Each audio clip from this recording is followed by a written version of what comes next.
কাঁদছি, আল্লাহর কাছে কাঁদছি যে আল্লাহ একটা ছেলে আলেম বানায় দেন, মারা গেলে দাফন করে কবরও রেখে দোয়া করবে কি আল্লাহ দিছিল।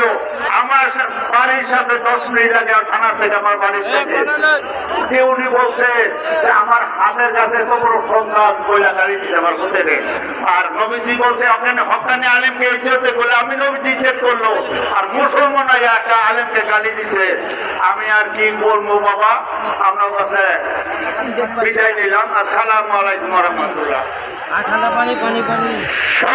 উপস্থিতি আজকের এই মহাসমাবেশ থেকে আমাদের প্রথম দাবি হল শহীদ মাওলানা ইউনূসের মতো হাজার হাজার যে সকল ভাইরা শাহাদাত বরণ করেছে সেই খুনিদের বিচার করার আগে বাংলাদেশে তাদের রাজনীতি নিষিদ্ধ করতে হবে।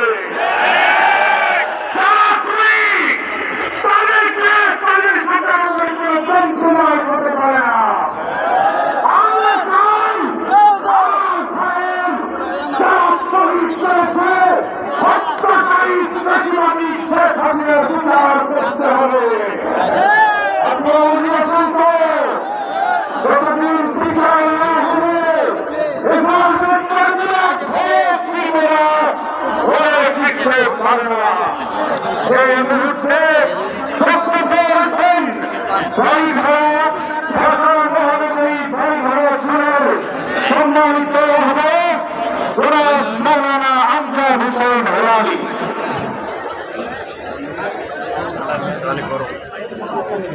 সম্মানিত উপস্থিতি, আমাদের কায়েদ মিল্লাত ইসলামিয়া বাংলাদেশের সর্বস্তরের মুসলিম জনতার রাহবর হেফাজতে ইসলাম বাংলাদেশের আমির আল্লামা শাহ মুহিবুল্লাহ বাবুল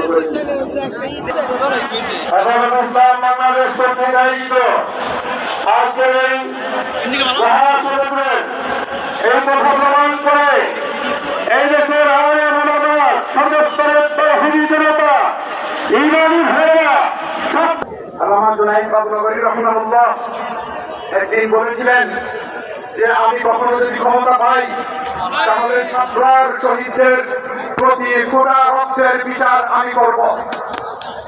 প্রিয় উপস্থিতি, আজকে এই জনসমুদ্রে জনতার আদালতে সরকার গণহত্যার অপরাধে খুনি হাসিনার মৃত্যুদণ্ড ঘোষণা করছি।